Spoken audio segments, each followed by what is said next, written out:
Hello and welcome to the Art of Costume Podcast. I'm Elizabeth Joy Glass. And most people call me the Godfather, but you all can call me Spencer Williams. I don't know if you could pull off being the Godfather, Spencer. I like to think that I could be like the Godfather of like costume design podcasting. Yeah, okay. I guess we'll go with that.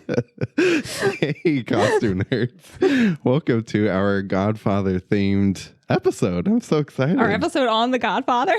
Yeah. Episode on the Godfather. Put a little Godfather theme. That's going to be a hard word to say 100 times on this podcast. Yep. Before we get started, should we talk about the new Art of Costume podcast? Mascot? Yeah. Vito Corleone. This is my new cat, Vito Corleone. He is going to be with us for this episode, but I have a feeling he might be sticking around for future Art of Costume podcast episods. Since we can't have a real living mascot. No. Our studio overlord has forbade it. Yeah. So here, actually. Can I hold it? Yeah. I'm missing Eowyn. Yeah, there you go. Hey, costume nerds. So today's episode is about The Godfather, and I've been wanting to do this episode for a hot minute. You have. I went into like a mobster hole last year, and I haven't came out of it.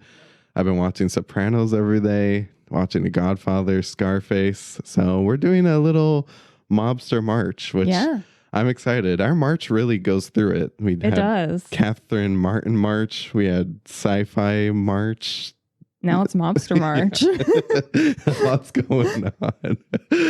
Well, shall we get into it? Let's get into it. I'm very excited for this one. Do you want to give our viewers a little summary first? I sure will. The Godfather is the first film in a trilogy spanning the years 1945 to 1955, a chronicle of the fictional Italian-American Corleone crime family.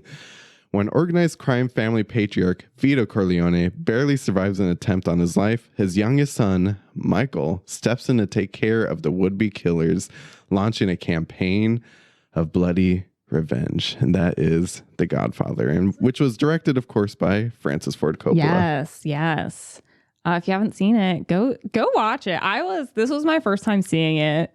Surprised how much I did like it. Mm-hmm. Get ready for a long movie, though. It is. This movie is like, how old is this movie? Like 60 years old at this point? 50. More than 50 now. Yeah. So it's back in the day when films were like 3 hours long. Yeah. Elizabeth sat down in my living room to watch it with me. Yeah. And then I accidentally pressed pause and showed the runtime. And she's like, whoa. And I was like, hey, I'm saying we got to start now or never. I'm just glad I made a sustenance before we started. Oh, yes. Elizabeth did make us a beautiful pasta dinner. And we had some bread and probably some red wine. I don't really remember. A little more than. Yeah. A lot of red wine. That's why she enjoyed the movie so much. Why don't we meet the costume designer?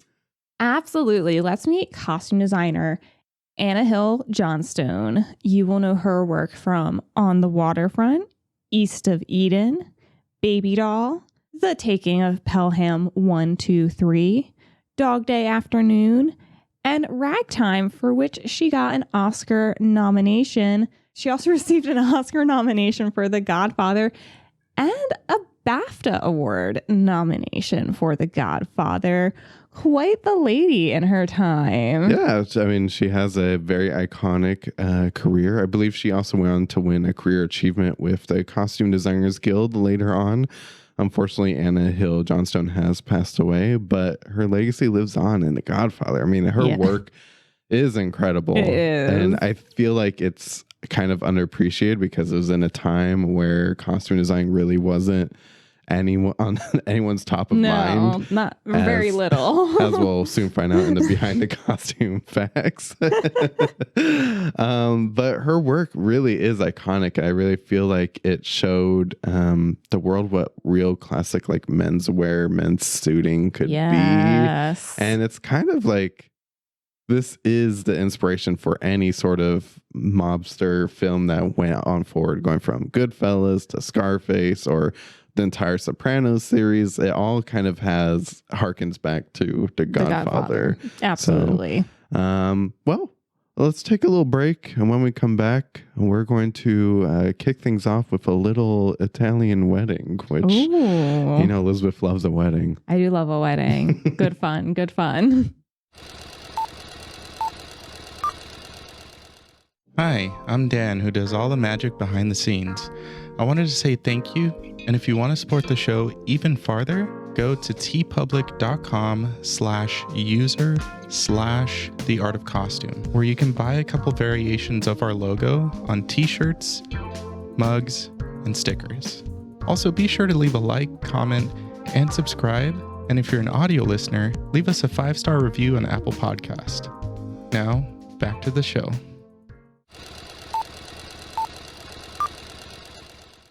Spencer, are you ready to podcast on the day of Vito Corleone's daughter's wedding? That was pretty good. Thank you.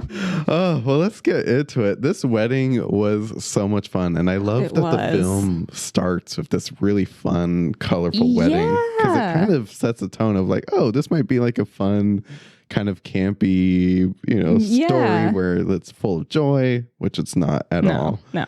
But it's But beautiful. it starts out that way. It absolutely is beautiful. Like, there's color, there's fun. Like, you really don't get a sense that anything sinister is going on. It's just this big family celebrating. Actually, it's almost like nothing sinister really is going on, because he's the Don Corleone is just so respected, and like he's at the top of his career, which I think is what the film is setting up, that people are just able to come and party, and he's having office hours during the wedding, which he doesn't appreciate. We don't have a lot of facts for this episode, but we do have some. For example, per the Academy, the wedding scene took 4 days to shoot and employed at least 350 extras, which might not seem a lot to some of you if this is your first time listening to the podcast, but that's a lot. That's quite a bit. That's a lot of work for Anna. That's a lot of work for Anna and her team, because they had to find a costume for every one of those 350 extras, and they all had to be correct for the period. Yeah. Oh, yeah. And they have to still kind of give that Italian American joy, too. So I think that they really captured it. What did you think of the pink wedding dresses, or bridal party dresses, I should say? I thought it was so good. I thought it was so girlish and innocent. Which is what I liked, because everything else that's going on is not innocent in the slightest. But it was just, and I like that there's a lot of pink in this scene, because it's just oh, everything's good here. Yeah. Nothing bad at all. And it's no, there's some shit going on in the house. Some shit's about to go down, but don't worry about it right now. Yeah, Anna Hill Johnstone really uses color pretty well as a tool to tell a story here. So, this is the most color you're going to see at all, pretty much. through the rest of the film, except through little pops of orange and red. So let's talk about some of our two first characters. Of course, we have Diane Keaton, who plays Kate Adams. Yes. Elizabeth, I don't think you knew that was Diane Keaton until a couple minutes in. I didn't. You told me, and I was like, "What?" Because this was probably the earliest film of hers I've ever seen. So it goes back. Yeah, I was not. She doesn't look like herself now, obviously, so it didn't click right away. I think her character's so much fun, and actually, Francis Ford Coppola, in a quote on some unrecognized journal, essentially said that Diane Keaton was casted because she was so eccentric and kind of weird in a way, which really lended to Kate Adams, because she sticks out like a sore thumb. In, she everything. absolutely does. She absolutely does. Even in this scene, I'm like, okay, girl, she looks so cute. She looks cute. Yeah. She's adorable. If she was in any other movie, you'd be like, oh, yeah, she's cute. Yeah. But it's with the hat and just because she's very clearly not quite a New York socialite, but definitely almost in that sphere. I felt from some of the other things she says through the film, things she wears. And so she's very trendy, but it doesn't quite fit with everyone else. And the red, or it's like a red orangey color. Just like she sticks out so much from everyone else who's in these like pinks and pastels, and she's just like, yeah, I'm the different one here. Yeah, she's like doing polka dots. She definitely hasn't like blended into the mob wife mentality, which is really being defined in this movie, I would say, by Anna Hill Johnstone. But yeah, she definitely sticks out. The sun hat does give teacher vibes as well. It just feels like she's inappropriately dressed, but she still looks cute. I mean, I think she's appropriately dressed for a wedding, just not maybe this wedding. Yeah. Some other people, though, that we need to talk about are, of course, the Corleone family. We have James Caan as Sonny, Marlon Brando as Don Vito Corleone, Al Pacino as Michael Corleone, and John Cazale as Fredo. This is a good looking family, I'm not gonna lie. Yeah. Like, they dress well, they look good. They look good. The middle brother has some questionable choices later in the film. But overall, sharp looking family. Yeah, sharp looking family, and they definitely like have been living this lifestyle. But what is so interesting to me about Michael, played by Al Pacino, is he is very much not a part of family in a way. No, he just got back from World War II.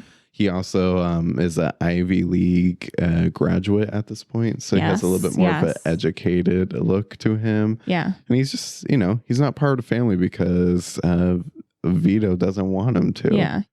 Well, let's talk about the man of the hour, the Godfather himself, the Don, played by Marlon Brando. This is... I feel like I've grown up with The Godfather, even though I really haven't seen it till the past couple of years. But everyone knows this image of him in his office. Oh, yeah. With the red rose and on the lapel, the bow tie. The man whispering into his ear. Yeah, it's just like that is... I mean, it's peak cinema. It's just one of the most known. I'm sorry, Cat Leone. There's also a cat in his in his lap. But it's just one of my favorite looks. It's just so beautiful and classic. So polished. And he just looks like the man too. Yeah. But he doesn't look like scary or villainous either, though. He's definitely the person in charge and who's going to get things done. But he's not frightening right away. Right. He's still a family man at heart. He sees himself as a businessman, not just as a crime lord, which is kind of like the push and pull is like he doesn't want to get into drugs and stuff like that, but there's two other films. So one thing that I would love to point out, which is just so much fun to me, is obviously the jowls on the Don. Marlon Brando wanted to make Don Corleone look like a bulldog, so he stuffed his cheeks with cotton wool for the audition.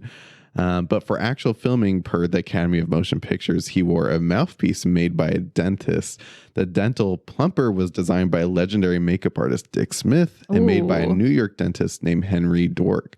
And we have some pictures actually of the mouthpiece, and that looks really uncomfortable. It looks really uncomfortable. I've actually seen this mouthpiece before. It was at the Academy Museum, and I got up close to it. Yeah, I kind of want one, honestly. If it was on Amazon, I would have got it for the podcast. Oh, you absolutely would have. Yeah. Yeah, you would have. But the commitment, and also like looking at the aging of Marlon Brando, because he is not as old as Godfather actually is. No, because he's like what, in his 40s, and they make him like 80 something. 80 feels a bit. I mean, everyone aged differently. That's 40s, true. So. 70s. He's in his 70s. The Godfather could be like 35 for all we know. But I was watching some YouTube video last night. I just got into a rabbit hole of like how they did the aging look. And he did this thing where I've never thought of, where they essentially stretched back his skin and then they would like paint in the wrinkles a little bit. So they're using like his natural face, just altering it. Yeah. That's wild. Oh man.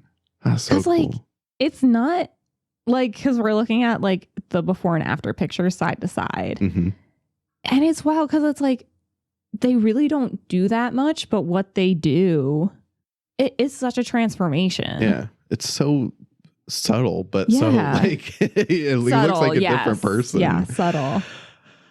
There's another character we have to talk about. We might not have a lot of behind the costume facts, but we do have some behind the cat facts. Yes. The cat held by Marlon Brando in the opening scene was a stray that Coppola found at Filmway Studios in Harlem, New York City. And this is kind of like the lore. It purred so loudly during the scene that dialogue had to be re-recorded. They couldn't understand a word Brando was saying and feared they would have to use subtitles, said Francis Ford Coppola. That was just such a happy cat. That cat was like, I'm being held. I'm being petted. Yeah. Marlon Brando clearly loves that cat. Marlon Brando's holding the cat. And also Marlon Brando was like a big animal lover too. Oh. So there was no qualms about this. He was like, yeah, That re-record cat the scene. Lived a lush life after this movie. It sure did. Oh man, I kind of want a cat now. Well, we have one. What am I saying? Yeah. We have Cat Leone. I wish we could get like a close-up view just of I know. the cat. The world's best kitty. All right, let's get into some costume storylines. Oh, yes. So Al Pacino plays Michael Corleone, as we were talking about. And as we talked about, he starts off as like the good boy of the family. Yeah, he's such an academic boy with his corduroy jacket. His corduroy jacket. Ooh, which is so the good. Brown. They do brown really well. It works. But he's like the golden retriever of the family. But then his father gets shot, which is very tragic. Yes. And suddenly he's just, I don't know what it is, but he's just itching to get a part of the action. Yeah. You know? I think he's just like... Well, his dad got shot. I just said that. Yeah. Like, I think he's upset that his dad got shot. And I think he just doesn't like how everything's being handled. Mm-hmm. And I'm like, I don't know. Like, maybe it's like some of his trauma from the war. But he's like, okay, we got to take these people out. Just like right off the bat. He's like... No, I have to murder this person. Yeah. And he sees like his family talking and kind of excluding him because that is the father's wishes. And he's just had it. So you see him like that first scene where he's like Christmas shopping with Kay. Oh, he's so happy. So happy, and just evolves into like slowly just gain a little bit more less Ivy League and a little bit more tailored. Oh, yeah. This is like this thing we've been talking about a lot over the past years, like the character transition from like, you know, the golden retriever to Anakin Skywalker. Darth Vader. Like this literally. This is the story. That's really what happens because he's out with Kay Christmas shopping. He's got this big brown coat on. It's like he has like a lot of like brown and like orangey red colors. Mm-hmm. Then his dad gets shot. He's still in the brown. Still like comfy corduroy. I actually want that jacket. Yeah. Corduroy jacket. And then like after that scene, he switches to like more traditional suits, still kind of the brown tone, but they progressively get dark to this like dark gray when he murders the people in the restaurant. Oh man, that scene is crazy, by the way. That is a wild scene. Yeah. When do you feel like you were on board with this movie? Was there a certain moment or scene where you were like, all right, like I'm into this? It was a little later on. Oh, okay. She was still sussing it out at this point. The horse in the bed didn't do it for you. I think I was still a little bit thrown off by how long this movie was at this point. Like a chapter or something. This 50-year-old plus movie. Let's talk about some of the other side characters also. We have James Caan as Sonny and Robert Duvall as Tom Hagen. These were two of my favorite characters. Yeah. I mean, Sonny was unhinged, but I appreciated, like, because he's full in. He's, like, expecting to be the next Godfather. Yeah. Like, that's definitely, like, the role his father was trying to mold him to, whether or not he was fit for it, which is, I think, one of the reasons Michael steps up, because he's like, my brother's too unhinged he's be doing this. But I like his dark blue aesthetic. Like, Because Godfather is like full like black, really dark grays, and he's like I'm younger. I'm like he's like a little more hip than his father is, and he has these beautiful blue suits and ties. He also looks a little bit more disheveled too. Like his clothes are like maybe just thrown on a little bit. His tie could be tightened a little bit. He keeps having to go beat up his brother-in-law. Oh like, gosh, that guy sucks. So bad. Another interesting fact I learned, one of the most expensive films in cinema to this point was actually Sonny getting shot and killed. And also is known as probably the most violent scene in cinema ever recorded. Okay. I want to be like, no, but I'm like, that's because I watched Game of Thrones. Yeah. Well, up into 1970 something. I want to say. And just it's kind of a costume fact that James Caan wore 127 blood-filled explosive squibs to simulate bullets hitting him in the car, and had over 200 pre-drilled holes in the car as well too. So can you imagine the amount of shirts she had to have for him? I just don't even know how they pulled this off, honestly. I mean, the squibs just burst. But 127 of them? Was he walking around? No, like... I think that was probably over multiple shots. That's true. They could have. Yeah. Well, we'll see. But I just, that technology is crazy. I'm trying to think, because he got shot a lot. He sure did. He probably, I mean, I can't imagine they did this scene too many times. He probably had like 40 on him at a time. Mm-hmm. Yeah, I think the total cost was like $100,000 for that scene. For that scene. That's wild. It definitely was a 1 and a lot of zeros. Yeah. And it was more than 10.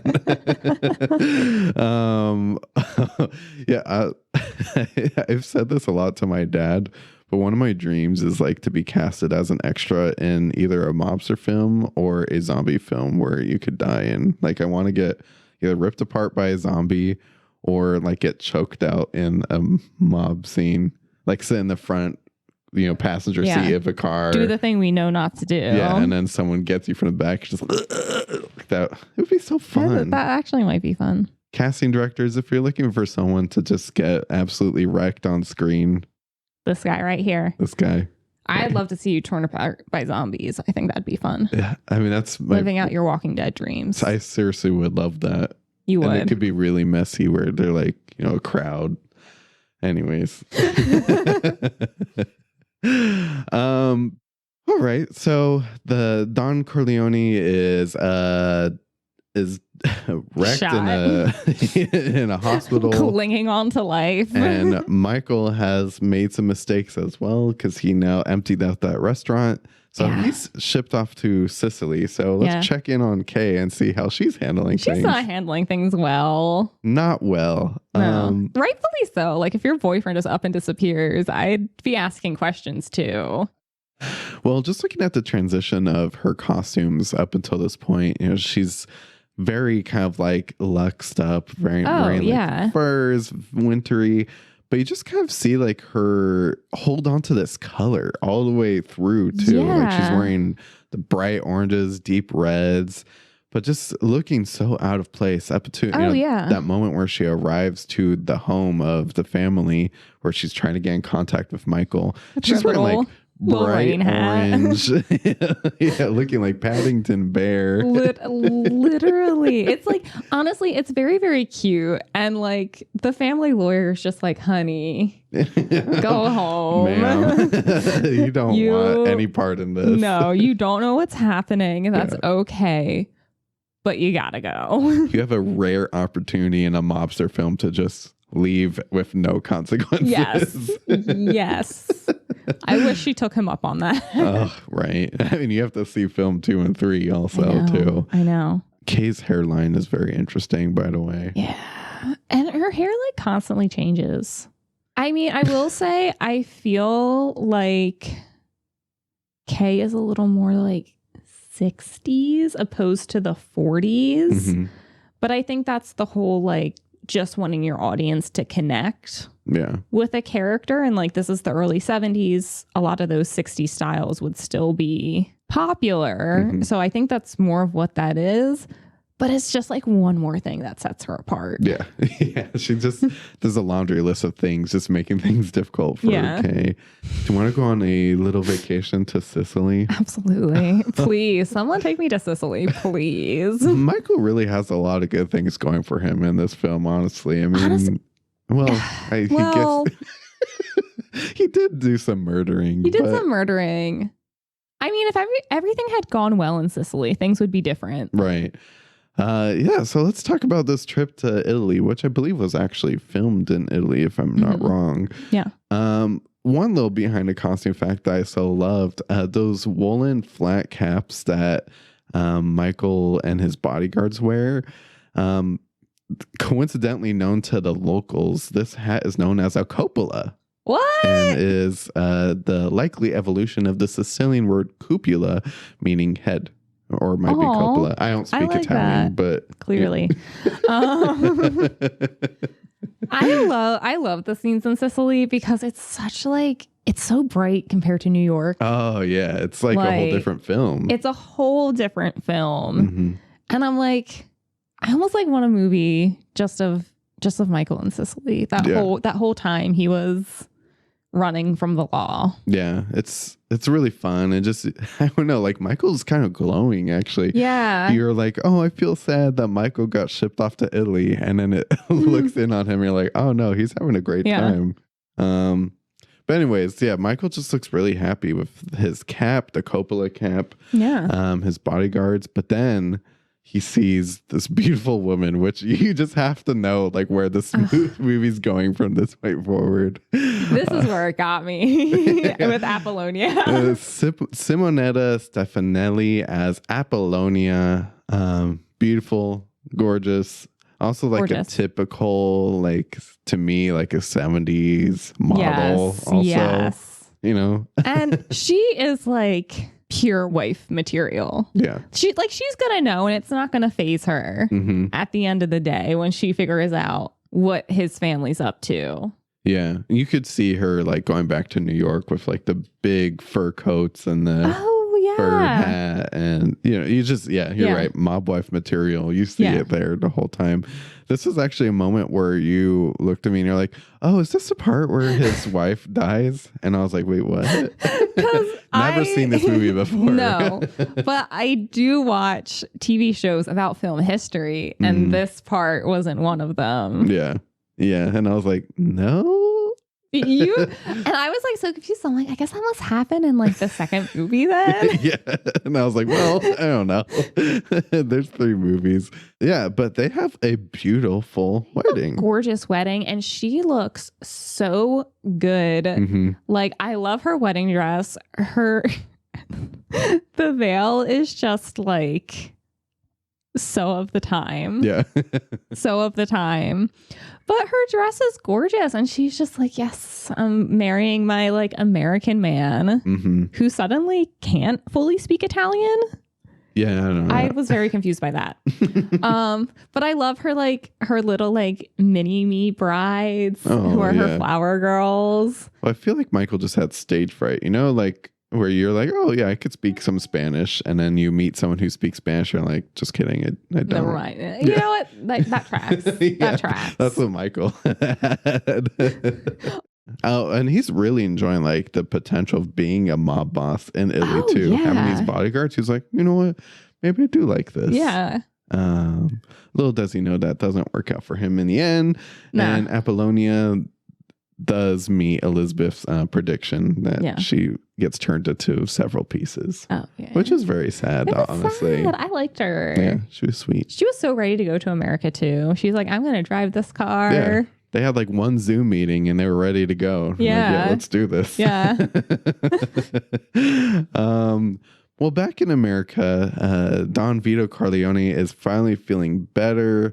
He's like, oh my gosh, what's been going on? And then he finds out that his son, Sonny, is no longer with him. No. And he takes that very personally. So he calls together the crime families of New York City. And there's this iconic scene with just all of them talking around the table. Looks so good. And I just feel like this is one of the moments that Marlon Brando clinched the Oscar win also too. Just the way he's, I swear on my children and so on and so forth. Like, I won't seek vengeance.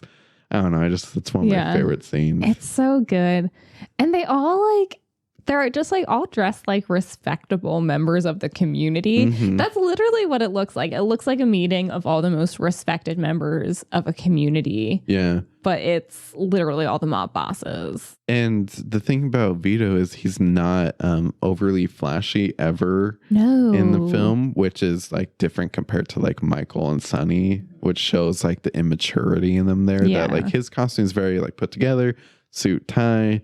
Not flashy colors, but he always wears a black though, or something close to black or gray, which is kind of like known as like only the mob boss is really allowed to wear black, and that's just like a detail in mob culture, I guess. I don't know. So he really leans into that.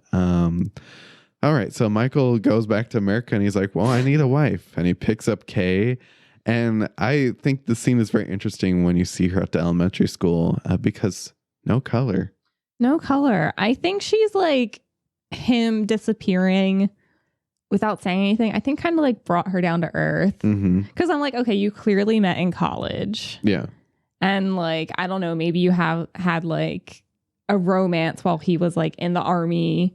And I think she like really romanticized their relationship and the world. And when he just disappeared, I think it did like make her a little more realistic. And he's in the States for a year before he ever reaches out to her, which like for me, honestly, I would have been like, bye.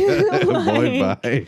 Like we didn't have to pick up our relationship again right away, but you could have been like, hey girl, I'm back. Like, yeah, but you see her and like she's void of color. It's like it's almost like Michael took the color out of her world for her. And what's interesting too is that the kids that she's walking have like orange hats. So it's almost like it's just like she's been drained of all of her color and joy, and she's trying to like it's still there. She sees it in the kids. It's really subtle storytelling through the costumes, which not many people were doing it like Anna Hill Johnstone at this time. No. So she really set a precursor. Yeah, it's really interesting. But also Michael looks like a whole different Michael. I mean, he's full like stripes, wearing black because he is now his father is retired. Yeah.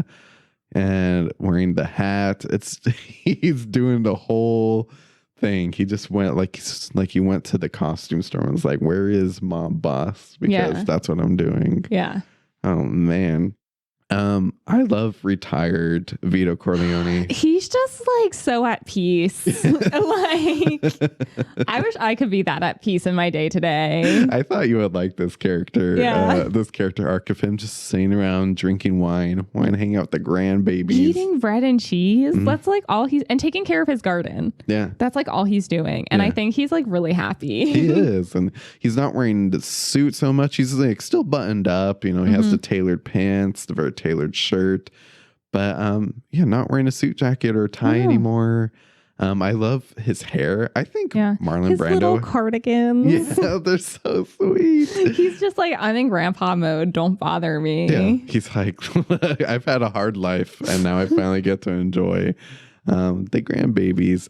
I love the scene with him and I believe his grandson when they're in the garden. I think it's Michael's son, right? I think so. I don't recall. But just has the hat, kind of like the unbuttoned collar on his shirt. No shoes, just relaxing, just chilling. I mean, this is what we want, honestly. Yeah. Oof, until he passes away in the scene, which is very sad. I actually think that's a very devastating scene. It is, but it's also like he's like so happy in the moment that he dies. That's true. Like, this is what he wanted. He wanted to have like a big family, to be playing with his grandkids in the yard. Yeah. And to just like be relaxed and at peace. And that's literally the moment he has right before he dies. Right. Chasing around his grandson with the orange in his mouth, which orange is like such a big like callback in this film throughout. You're wearing orange too. I am. It was an accident, but I'm happy. How is Vito Corleone doing? He's doing great. He is fascinated by everything. Should we put a little bow tie on him for the next episode? Yes. All right. We also got to talk about some other siblings that we haven't talked about as much. We have Talia Shire as Connie and John Cazale as Fredo. So John Cazale gets shipped off to Vegas after that embarrassing moment where he watched his dad get shot and he just kind of sat there. Did nothing. Yeah. Did nothing. And he moves to Vegas and becomes like an absolute tool bag. It's such like period Vegas look. And honestly, I love his look. I love a little ascot moment in a tailored suit. Okay, Spencer, you do you. But he looks like a jerk, though. Yes. Oh, yeah. It's definitely I'm a jerk. I also feel like he's trying to with like the color. He's kind of like distancing himself from the family. Yeah, he definitely doesn't belong. Yeah, and he's like trying to like be the boss in his own way, and it's just like Fredo, it's not happening. Home. Yeah. Connie had some looks. I do love her housewife look. Yeah. Like very chic. Still carrying that pink theme. Yeah. Unfortunate circumstances that we see this cute ensemble. Mm-hmm. And finally, let's just talk about Michael once more. When we get to the end of the film, he's full on wearing black, wearing the 3-piece suit. The deepest grays possible. Deepest grays and blacks with the red tie. He's really evolved, and it somehow like really seamlessly transitions into his Godfather 2 look, which is very, very black and almost kind of goth-like a little bit. And there are different costume designers. The second one was designed by Theodora Van Runkel. And it's just, it like works so seamlessly. Like it's like there was a book, so they all know kind of the direction of his story, but just works so perfectly. Yeah. And Anna sets up a really good lookbook in this first film. Yeah. Like, I think it would be hard to not follow what she did. Right. Oh, looks so good. And then we have a funeral. I love a funeral scene. I know they're so dark, but just as everyone looks great. Michael sits in such a way. He just, I don't know what it is, but he's like perfect at sitting. He always looks pissed. He always looks pissed. And then, of course, we have the oh my gosh, what do you call that? It's not a baptism, is it? It is a baptism. A baptism when because they're Catholic, yeah. And then he becomes the actual Godfather. Okay. I love that scene too, but also like seeing Kay is so funny to me too. She's just like really struggling with her own self-identity. I think so, yeah. And Michael looks like the Godfather, which kind of takes us to this final scene where Kay's just really lost herself, honestly. Yeah. She's starting to realize she didn't know what she got herself into. Mm-hmm. The scene, the film kind of just closes on that moment where the door closes and kind of fades to black, and Kay just kind of like disappears. Yeah. And it's like, she's kind of been reduced to nothing. So I don't know. That's like some really incredible storytelling and costume design storytelling. Yeah. Which sets it up for the second and third film, which is like also tragic in many ways too. So that brings us to the end of The Godfather. Yeah. I'm so excited. I've been wanting to do this for a while. Can I hold the cat for a second? Thank you. I feel like I need a cat for the stitch rating. Okay, that's fair. Where are you at? Or maybe we could. There you go. There you go. Elizabeth, are you ready to give a stitch rating on The Godfather? I think I am. All right. See, this is very hard. It's hard to rate older films. Exactly. Because it's like people wanted something so different. Like the whole process was completely different. Mm-hmm. I am going to give it a 4. The acting was incredible. It looked incredible. The story was just a little too hard to follow, though. Like, I mean, lots of names. It's like Game of Thrones. Yes. But I feel like Game of Thrones, lots of characters, they all have like their specific places that they are and are easier to keep track of. Yeah. Everyone's in the room at the same time in this movie. Elizabeth's already not great with names. This is a real tour de France. I'm so awful. It's sad. I'm so awful with names. So like the time, like for me, story-wise, the timeline was just a little bit off. There were parts that I'm like, I want to know more. Like, I want to know more about everybody. Mm-hmm. I want to, like, you know, know more about Michael and Apollonia's relationship. Mm. How long were they married?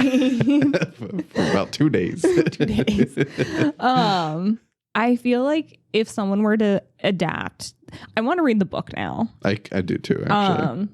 Because I'm like, if someone adapted the Godfather book today, it would absolutely be like a mini series. Mm-hmm. Because there's so much there. Oh, totally. And they did an incredible job. Mm-hmm. And I mean, I don't think anyone was going to make that into a miniseries in the 70s. No. That's actually a good idea, though. You should pitch that to someone. Right? Paramount. Hit me up. Anybody. Anyone. Let me know. Yeah. So, yeah, I think it's perfect for what it is, but it could be improved, I think. Mm-hmm. And that could just be like my modern sensibilities, or it couldn't. So a solid 4. I get it. Hey, that's good enough. Well, I personally am going to give this film a 5. I knew that. Just because, like, the lasting impact of The Godfather, I feel like it kind of changed the face of cinema. It's like one of those, like, you know, bookmarks in history of like film, of just like what it's done, the performances, that it, you know, Marlon Brando, Al Pacino. It's just, to me, I just feel like it's great all around. I do understand that it is difficult at times for me. Mm-hmm. Even like at the end scene when they start whacking everybody during the, you know, baptism that's happening at the same time. I'm like, I don't remember half these people. Yeah. Yeah. But I'm sure they had it coming. You know? Absolutely. But I just think like visually, like there's such incredible scenes from like that first scene when he's at his desk. The costumes are great. Marlon Brando has just such an energy that's just undeniable. So yeah. And there's a cute little kitty. There's a cute little kitty. So I think it's a solid 5. Yeah. Yeah.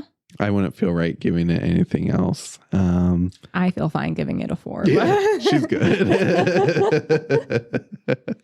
And with that, are you ready to play our favorite game? I think I am. All right. Hit it, Daniel. The one costume to rule them all. I think that my one costume to rule them all is, of course, Don Vito Corleone's Godfather look that he's wearing to his daughter's wedding. It's just so simple and classic, and it's just like that costume and everyone thinks about. This is like, you know, similar to Cher's Clueless look, the yellow plaid. This is the Don's version of the yellow plaid. It's just so iconic. I love it. It's classic. It says a lot about him as a character, that he's a family man, very respectable and put together at all times. But there's also like a sinister element to it also, that it's hard for you to like put your finger on at the time. Yeah. The rose on the lapel, the bow tie, it's everything. Plus he pairs it with a cute little cat. So, I mean, I've recognized this look since I remember, for some reason, like people in like elementary and high school, everyone had like a Vito Corleone Godfather shirt. And I'm like, you guys are not going to be in the mob, but you know, in the high desert, but everyone wanted to be in the mob for some reason. But yeah, so that's my one costume rule them all. I like it. It's definitely the most iconic look, probably. Yeah. From this movie. My one costume to rule them all is a costume that's been living rent free in my brain since we watched this. Oh yeah. Which is Apollonia's wedding dress. Oh yeah, I should have saw that coming. Like, I don't like, it's just like them walking to the church, like just like the look of the two of them, everyone around them. It just like, it's such a look and like a beautiful scene, and it's so unique. Yeah. And I've just been thinking about it. Yeah. Just been thinking about it. The entire film looks like a black and white photo that was like brought to life. Like that was like colorized too. Yeah. That scene in particular, the Sicilian scenes, you're like, oh, this was definitely, I could see this as like a black and white photo that I'd pull out of my grandparents' like garage or something. She definitely, like, because my grandparents all got married in like the late 50s, but they all had that like full lace, full sleeves, big skirt, like wedding gown. Yeah. So she's just like so on trend for the time. Yeah. And it's just perfect. It's beautiful. Perfect. If any of our Sicilian podcast listeners are listening to this and looking to bring Elizabeth out for a Sicilian wedding, I think she'd be down for it. Yeah. Let me know. Send us a email at theartofcostume@gmail.com. I could set that up for you. Well, that brings us to the end of The Godfather. Yes. This was so much fun. was. I hope you've all been watching on YouTube also, so you could see our cute little new Our Costume Podcast mascot. It's been fun doing this in person in our new set. So come check it out. youtube.com/@theartofcostume. You could also still follow us on Instagram at the Art of Costume Pod. TikTok, we're back on TikTok at the Art of Costume, and we have a cool Discord. So that link is in the show notes, so you could join us and chat, talk about costumes. I usually give people a little clue on what's coming up next if they want to prepare and send us questions. So if you're not part of the Art of Costume organized alleged crime family, Discord's a great place to start. It absolutely is. And you can get some favors from the family if you leave us a 5-star text review on Apple Podcasts. Nice. This is not rehearsed, people. She came up with that. Speaking of organized crime, Elizabeth, we have one more episode in our Mobster March, and this is a choice coming from your brain. It is. I feel like you still don't believe in me on this choice. It's not what I imagined, but you know what? You don't often lead us astray. So, thank you. And we are totally flipping the page on Mafia. We're going towards a totally different kind of mobster. And we're going to be watching a TV series this next week. We will be watching Peaky Blinders. Oh, yeah. Very excited. I know Cillian Murphy is a part of it. He's the main character. Yeah, and I don't know if he won Emmys, but it's supposed to be a really good performance. So it's an excellent performance. I'm excited. Some of your favorite people are in there. Do people get whacked in this one? Yeah. Okay, good. I love a good whacking. They're a crime family. Okay, good. As long as there's whacking and nice costumes, I'm probably going to be into it. It's the 20s. Oh, there you go. So we're, stepping it back a little bit. Yeah. Finishing Sopranos this weekend, and then I'll be switching over to Peaky Blinders. I hope you all enjoyed this episode, and I hope you'll join us for our next edition of our Mobster March. Yeah. Until then, bye. Everyone.